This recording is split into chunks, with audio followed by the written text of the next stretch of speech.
Hello, I'm Molly Cooper, and in this podcast, I'll be exploring and reflecting on my vocal change since the start of my course in September to now in December, focusing mainly on my improvement with my vocal articulation and how I achieved that, and what areas I now need to develop to strengthen my vocal ability even further.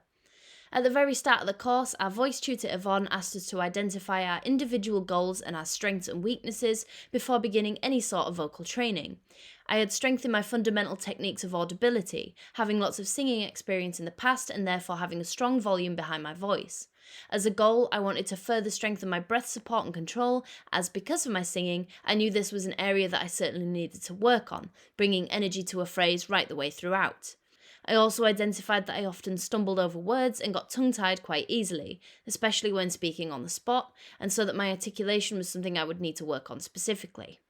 We began exploring the physical preparation of the body in all different areas, including a physical warm-up of stretching and tension release in our arms, neck and shoulders, breathing techniques like the abdominal breathing numbers exercise and accent method breathing, a vocal warm-up focusing on resonance and range, and work on our speech muscles known as articulators that I needed to work on particularly. We learned a series of tongue twisters focusing on different sounds made by different areas of the mouth.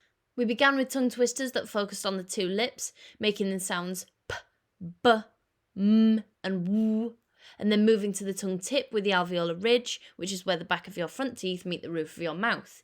This makes the sounds t, d, l, n, s, z, and r.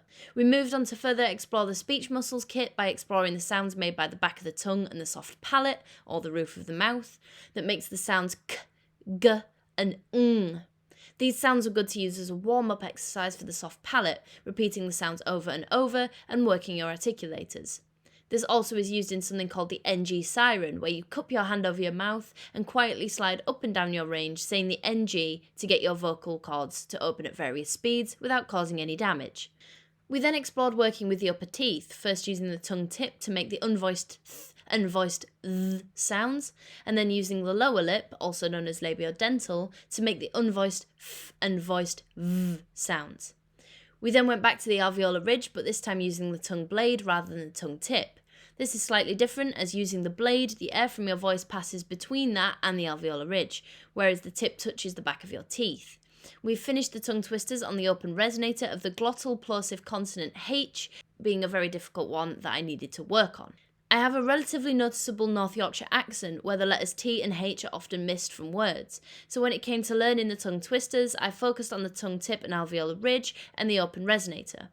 The two most helpful twisters for me were a tidy tiger tied a tie tighter to tidy her tiny tail, and a haddock, a black spotted haddock, a black spot on the black back of a black spotted haddock. Our tutor noted the importance of not losing your accent in your training, but to instead strengthen the phonetics behind it and articulate correctly. I found as I progressed through the tongue twisters, they began to get easier to learn. Some specific parts of the kit were more difficult to use, like the ones mentioned previously, but by the end of learning the twisters, I was able to go back on those and articulate them almost perfectly. I was pleased as, in that aspect, I was able to overcome a part of my vocal work that I've struggled with for a long while in just a matter of 3 months. I noticed that my efforts and work on my articulation came across as evident in other areas of my training too. I was most concerned about my acting for camera classes, as the context is significantly different, standing with a microphone just in front of you.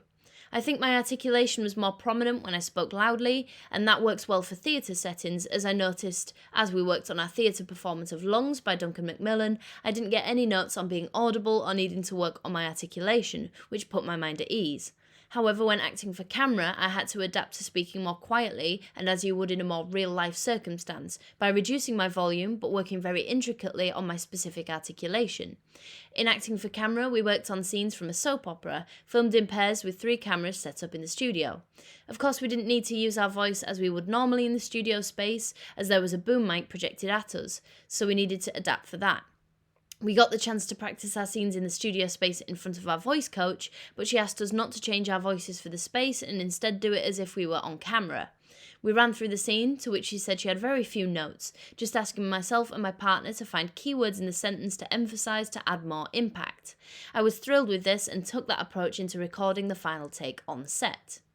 A lot of our work in our voice sessions was to work towards delivering a personal poem in a large theatre space as our first milestone to see where we have improved in all areas of our voice training.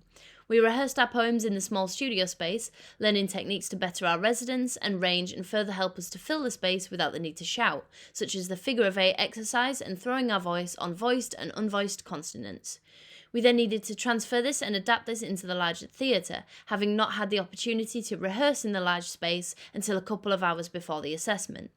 The acoustics of the theatre dampened any sort of sound, and we still needed to be audible to the entire audience space and the small space to each side where the camera was set up.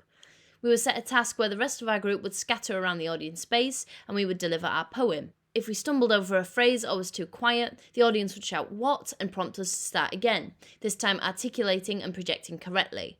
This was a beneficial activity for me as I found it incredibly helpful in finding the words or phrases that needed further clarity to the audience. When we received our feedback for our poems, my voice tutor highlighted that there was an effortless personal connection to the poem, an unforced quality in the delivery, engaging its authentic quality and offering a powerful simplicity in the clarity both in thought and in word. This was an outcome I had hoped for, having put significant work into my clarity, and that it came across as effortless rather than forced or shouted.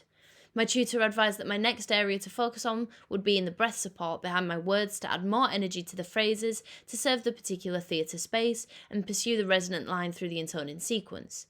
She has also advised reading the works of Barbara Hausman and Patsy Rodenberg to support my exploration of further breath support and other vocal efforts.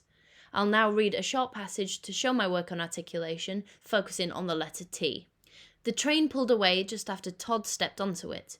He was travelling to Chicago for a business meeting. The meeting was on Thursday, and he wanted to explore the city for a few days before the meeting. He pulled out his travel map and started to make plans.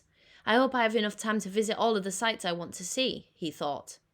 Thank you for listening to my podcast.